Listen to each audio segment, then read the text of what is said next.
Hey guys, welcome back. This is ChosenArchitect. Today we are going to be bee breeding, and yeah, without any bee puns. Maybe. So today, guys, we have lots to go over. We're going to be dabbling a little bit in bees, for one thing. Also, a little bit of applied logistics. You can see the beam that I had here that was wood is now gone. And we need to fix that because, yeah, we can't be having ugly looking cables all over the place. But I did go ahead and route that all the way down here, as you can see over there.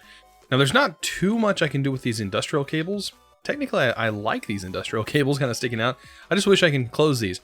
And I know I can close this, but these back end sections, not so much. I don't think industrial cables work too well with Project E, or not Project E, Project X.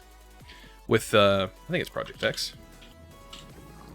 Is it Project X? Project Red. Sorry, Project Red, where you have the multi-block things.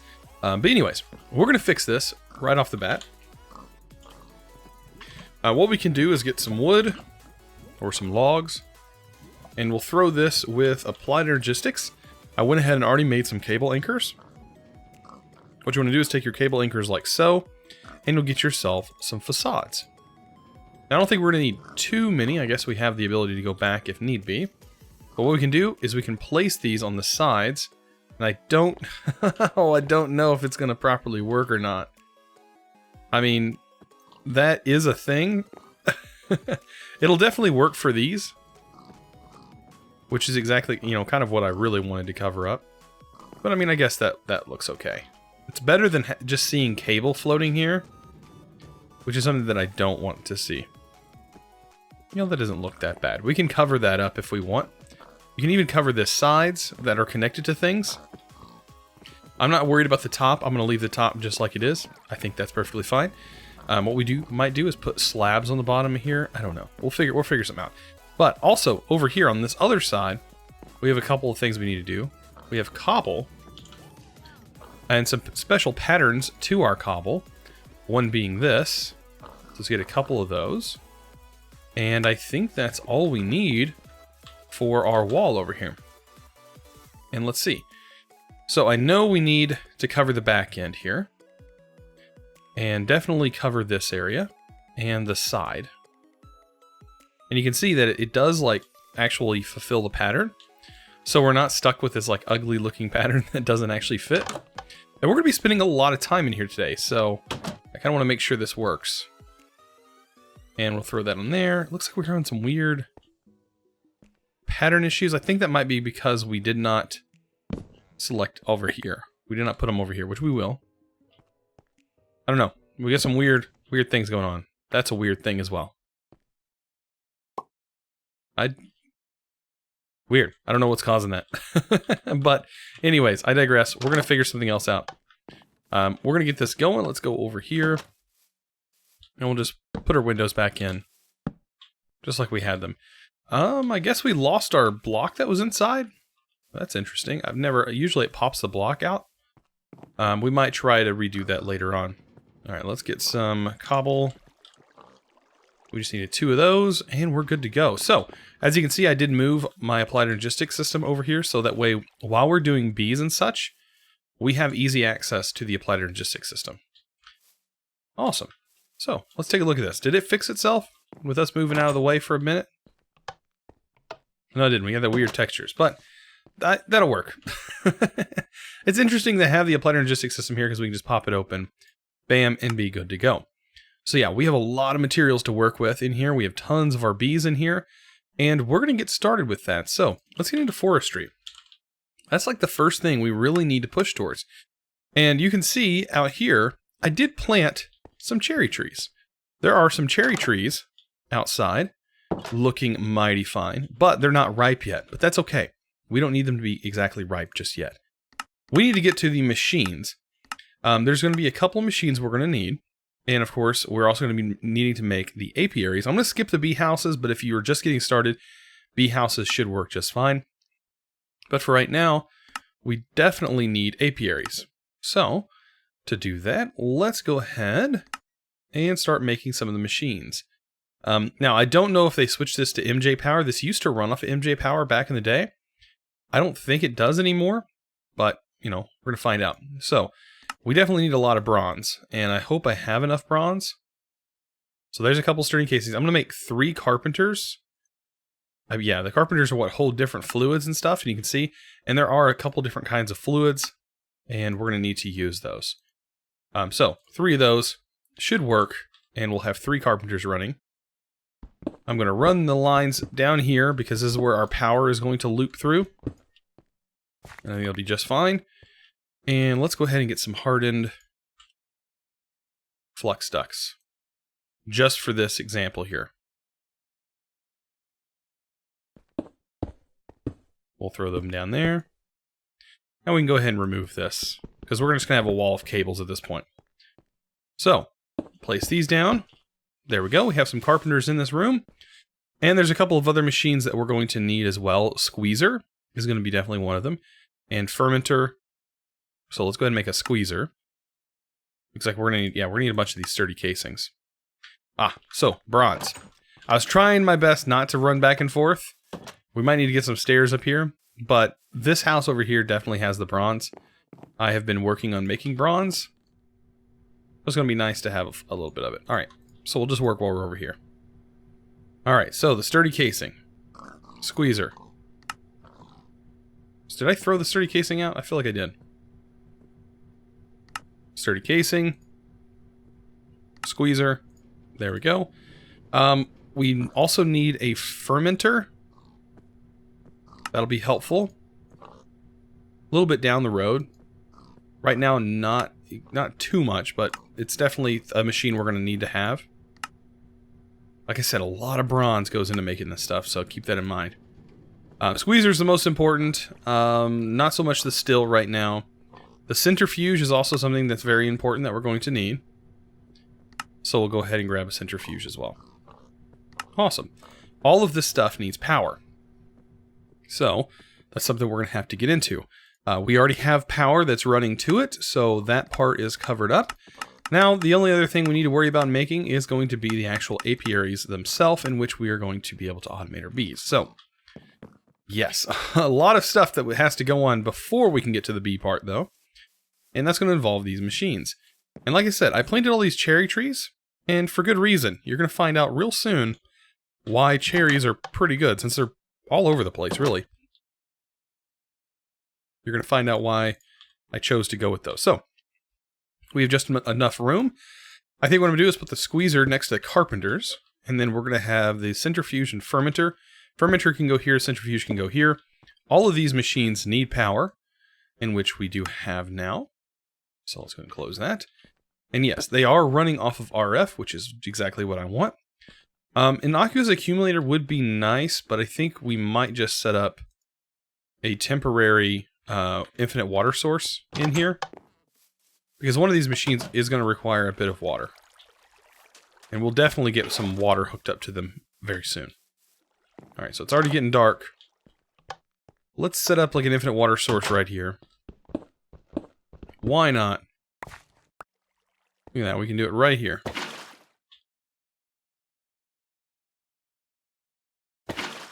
Perfect. We can even close that up. So that's temporary, very temporary. I'll even open that up. So that should fulfill the water. And there we go. Infinite water source right there. Like I said, one of these is going to get water. I'm going to go ahead and tank that in. That will work for now. And one of these other ones need, like this squeezer. We need to get some stuff in here and squeezed up. Because we're going to need seed oil. And like I said, cherry. We have a few cherries. And these come from those cherry trees. And like when you break down at least one of the cherry trees after they have kind of grown up. I got this many saplings from one cherry tree. And it produces these cherries. And this was just from one cherry tree alone. So you can imagine how many cherries we're actually going to get once we harvest all these trees and replant. Yeah, quite a few. So let's actually get some torches. We don't have any torches in here, which is kind of not okay. We have a couple. We don't have any torches over here. Alright, so we have a little bit more light in here. Let's go ahead and throw this into the squeezer. And you're going to see this is going to start producing a certain material. or a certain fluid, and that fluid is going to be seed oil, which is going to be very important for making an apiary.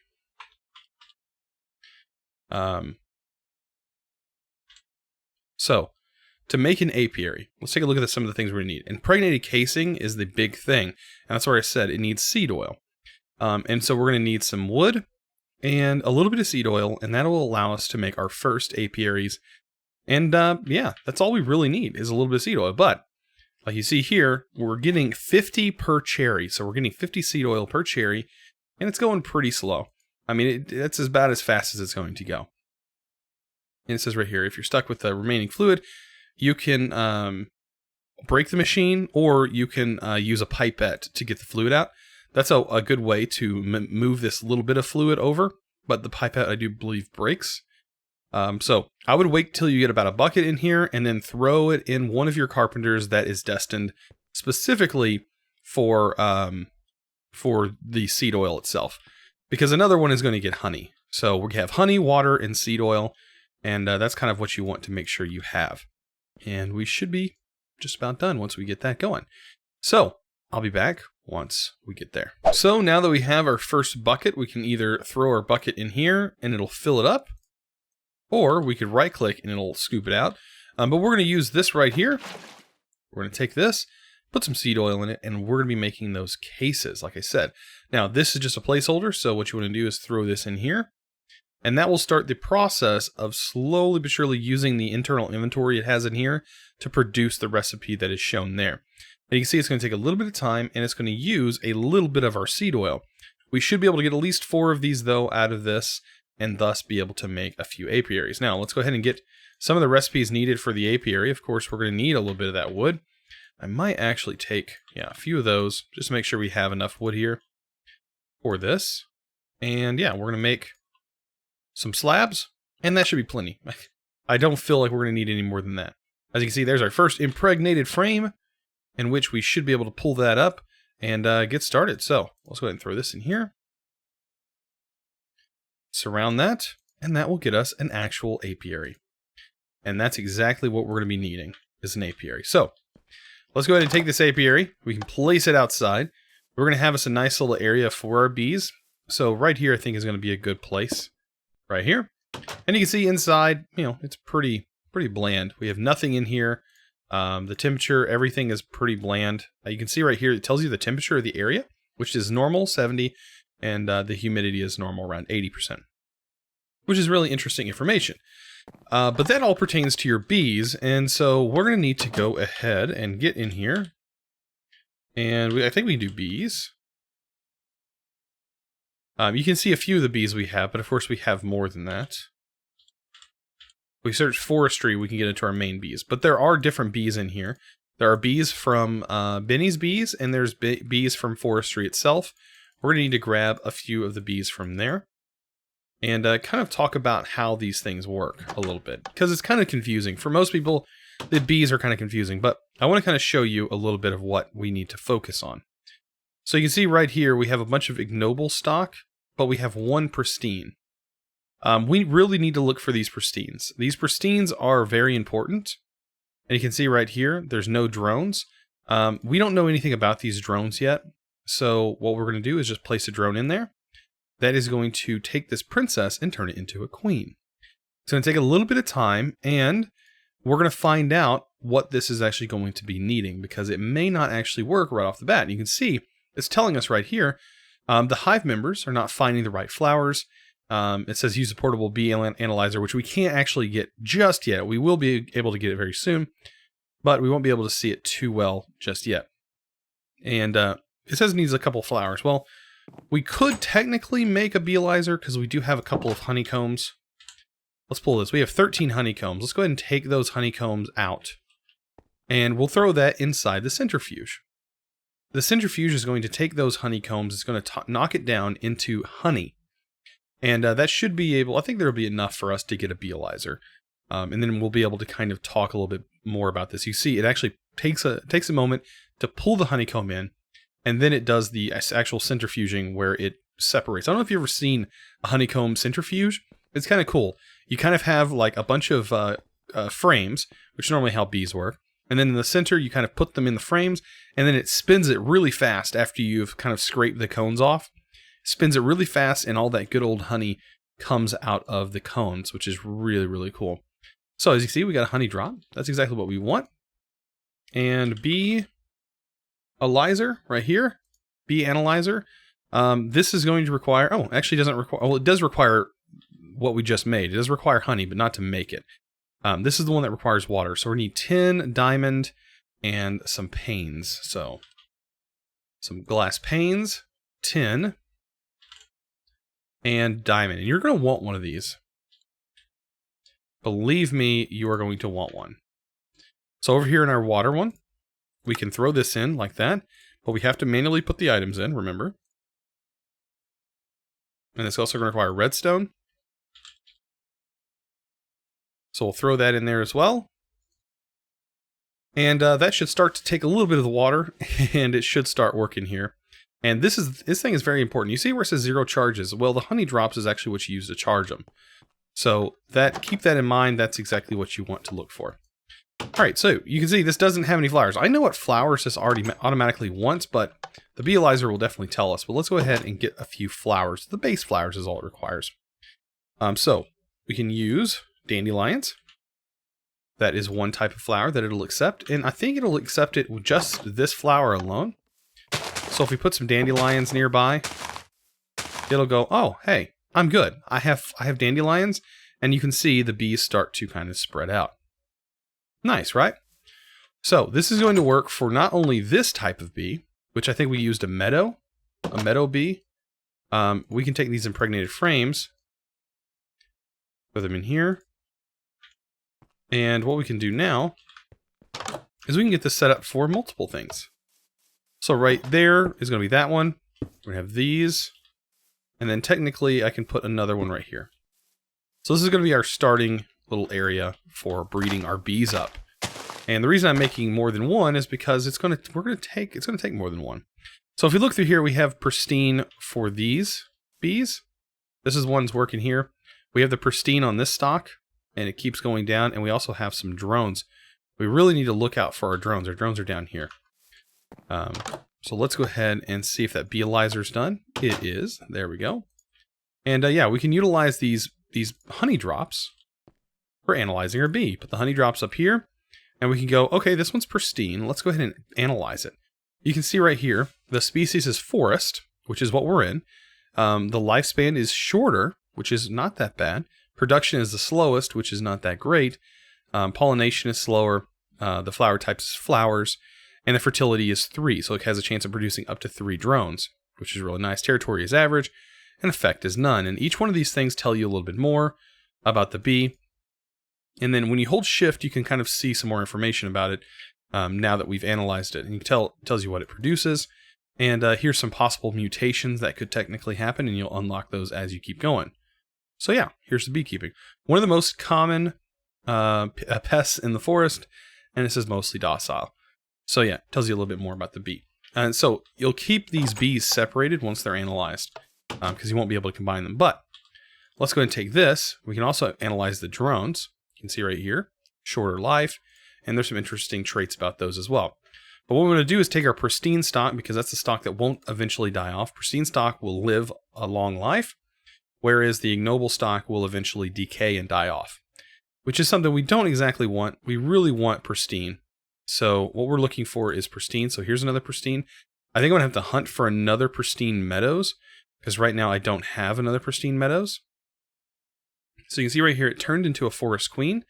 We don't know much about it yet, but we could analyze it right here by hitting that button, and it'll actually allow us to analyze that bee. And you can see right here, it tells us more information about it, and if there's any possible mutations, which there shouldn't have been. So we should be good there. All right, so we have, like I said, another pristine forest one, I believe. I think there was another pristine right here. And I'm going to go ahead and breed up some more of those. You can see right here with that bee Eliezer, it tells you a little bit more about it. And of course, you can go through here and read more about them. All you got to do is click this, and yeah, it'll start working. So I'm probably going to have to hunt for a few more of these bad boys, because I really want another pristine of this. And they're just going to start breeding. Eventually, when this bar runs down, they will drop over here. And you will get a little bit, you probably get a honeycomb, and you'll get some more drones, and you'll get another princess. And of course, you're going to have to repeat this process over and over again. The repeating of this process is actually not too difficult. We can set up automation for these things pretty quick. Now, you can only do automation on the apiary. The bee house, you can't do automation on. So we're going to have to worry about that later on. But for right now, we should be pretty good. Now, we do have some mystical princesses, which are a little bit different. If we analyze these guys, which I don't know if we got them in the same biome or not. The species is mystical. I need to find out where it tells us. So the climate's normal. Okay. Diurnal, which means they only work in the daylight. Let's see. That's another thing you have to worry about. Some of these bees only work in the daylight. So these bees might actually work. And this is pristine stock as well. So we might want to actually put that in one of our apiaries and kind of get these bred up. Because I don't know too much about these bees, but you can see these two right here are also different. You can see this right here is a little bit different from this bee because they won't stack. So if you throw these in here, we'll see that these are a little bit different. So you can see this one right here is a tolerant flyer. This is actually a good bee to have. Tolerant flyers you definitely want. So let's go ahead and take the tolerant flyer trait, and we're going to combine that with this one. And we're going to see this may actually need something special whenever it's bred up. We don't know. I'll find out here in a second. But the tolerant flyer trait means that it can breed. It can still work during rain, I do believe. So that's good. And it looks like it worked. So there we go. We have a mystical queen here that is doing its thing. And the mysticals, if you look down the bee breeding line, you can see that it looks like... okay, so they're like another type of common bee. But they are considered magic bees. But yeah, they have a chance of, spreading a trait. And there's at least one trait we want. The tolerant flyer trait is a great trait, so we may actually want that. But as you can see right now, the main things to look out for is the meadows queen, or the meadows and the forest. And you're going to want some pristine stock. So the only way to get those is by go through these hives. And like I've said, whenever we are gathering them, make sure you're gathering hives that are within the biome area that you plan on breeding these guys in. Because you don't want to have these guys being bred in some far off biome that you have to stay in. Because, yeah, that's not fun. So like a jungle biome or something like that. You don't want to have to deal with that. But as you can see here, it looks like, right here, our cherries are starting to change colors, which means they're starting to ripen, which is exactly what I want to see. You can see these are different shades of color here. And that's exactly what we want. And yeah, eventually these things are going to be able to harvest, and we're going to have a lot of seed oil for our future tasks. As you can see, we're already having tons of that. And it's producing mulch, and mulch can be used later on for some other things like bog earth and things like that, which can produce biomass and can be used as fuel. Not too interested in that process. I'm more interested in actually getting these bees up and running. All right, so let's talk about automation. So for the automation of each one of these guys, there's a few things we can do. Later on, we're going to upgrade the automation once we actually get a hold of the apiarist pipe. For right now, we don't have that, so we're limited to a few options. And I think in this pack, the best options would be thermal. So we're going to go ahead and take some chests. I'm just going to place these chests directly in front of these guys, just like so. And what I'm going to do is from the back, because I believe we can export from the back. Yeah, as long as we have the right pipes, we can export from the back, like so, and route the pipes just like this. So we have them pulling here. It's going to, with thermal pipes, it does want to put the item in the next available slot, which will be the top of the apiary. And then you have any excess will go into these chests. And so this is the setup we want to have for each one of these. And don't worry, it's going to be fine. It's not going to, these are transparent blocks, so it's not going to like block the apiary from working. You do need to keep a lookout. Some of these, like this one, is working, but if there was a block above it, it would potentially not work. So we want to keep an eye out for that as well. But yeah, we just kind of place these down. Looks like we need to make some more of them, which is perfectly fine. Item ducks. So item duck. That should be perfectly fine. I did get enough servos though, so at least I don't have to worry about that. So we're going to come back here and repeat the same process.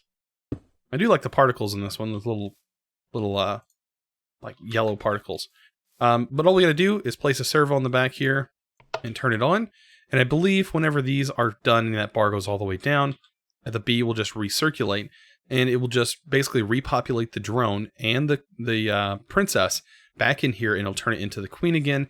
And then that'll be a way of us to constantly up our drone count and to also get some honeycombs. You can see there's already a honeycomb in here. It'll produce stuff as we go, by the way. So you'll see this should pull out the honeycomb, I believe, and place it in that chest.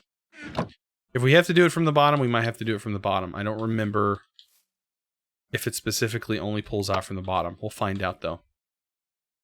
If that's the case, we'll get it set up for that way. Oh, nope. It works just fine, because there went the honeycomb. I just seen it. Yeah, there it is. Okay, so this should work, and this is technically automation. So what we're going to get is we're going to get a bunch of drones built up from this forest queen, and over here from this meadow, we're going to get a bunch of drones built up as well. And we kind of want to build up drones for all of those things. So that's what we're going to be working on. And yeah, our bees are looking mighty fine. These things are also going to, over time, produce more flowers. As you can see, their range is pretty far. Also, they're going to be helping these trees to grow as well.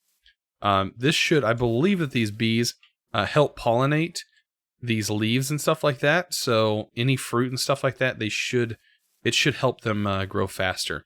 I think we might be able to see that over here. They look like they're going pretty good. This one's a really weird shape. But anyways, having bees are really nice. And it's going to definitely help us later on down the road. And we can make some kind of cool things with bees. And that's what I kind of want to get into. There's some interesting bee stuff in here. Half the pack. I mean, it's like a majority of this pack's items are related to bees. So this is something you definitely want to get into. And I know a lot of people are intimidated by it, but I hope I can do my best to make this as least as small. I mean, we haven't gotten to the breeding part, but I hope I can make this a little easier to understand. So anyways, let's carry on. So let's now talk about frames, because frames are actually very important and very helpful. As you can see, this right here tells you the production will be ×2, which means you'll get twice as much from the bee. And it'll also increase the genetic decay. So the bees will technically die off faster, allowing you to breed them faster, technically. And then we have the durability on them. So you have the untreated, which the genetic decay is a little bit higher on the untreated frame. If you have the genetic decay on these, you don't really want to use the lower genetic decay on the ones you're trying to breed. You kind of want your bees to die off faster, so that way your genetic mutations happen faster. But if we're going for making more honeycombs and things like that, which is what we want, we definitely need some impregnated sticks, because I want to make the impregnated ones. If you make the untreated frame, you don't use impregnated. The impregnated, though, is going to require some seed oil, and it's also going to require some wood. So over here, we have our wood that was made in that sort of way. Let's go ahead and line it up like this. That should, once we have enough of the seed oil, which of course we do, throw the buckets in there. That's going to fill 2 buckets full. Throw that in there, and that's going to start producing impregnated sticks, which is very useful. Very, very useful for making those frames. And like I said, each apiary holds 3 frames. You can see these slots right here are the place where the frames go. And if we put those frames in there, we should get more honeycombs faster. See, we already got a honeycomb in there. And, as we go along, this will work a little better. You're going to see that as it becomes a little bit darker, eventually you'll get a thing that'll say, oh, it's not going to work because these bees actually need sunlight. So keep that in mind. And a lot of times people, like if you're on a server, they're going to sleep, which is in my case what will happen. But here's our impregnated sticks. Let's go get some string. I think I have some string. Just a little bit. And you just surround a piece of string, and you'll get yourself an impregnated frame. Very nice. Take that, throw that in the slot, and this is going to help with the production of these bees. And it's going to help give us 2 times production. And it's going to last a little bit longer. And like I said, for these, I want the production to be high because I want some more honeycombs. because the more honeycombs I can get, the faster we can get onto some more cool things, such as getting actual honey and other things like that. So, guys, this has been really fun, learning a little bit more about bees, or helping you guys learn about bees. If you guys did learn anything, please let me know down in the comments below. Also, if you haven't subscribed already, I highly recommend doing so. And also ringing that notification bell so you guys can stay notified when I do post new videos such as this on this channel. So guys, also if you haven't given this video a thumbs up, man, I don't know what you're doing. I have no idea. Anyways, guys, I will see you in the next episode. And as always, thanks for watching.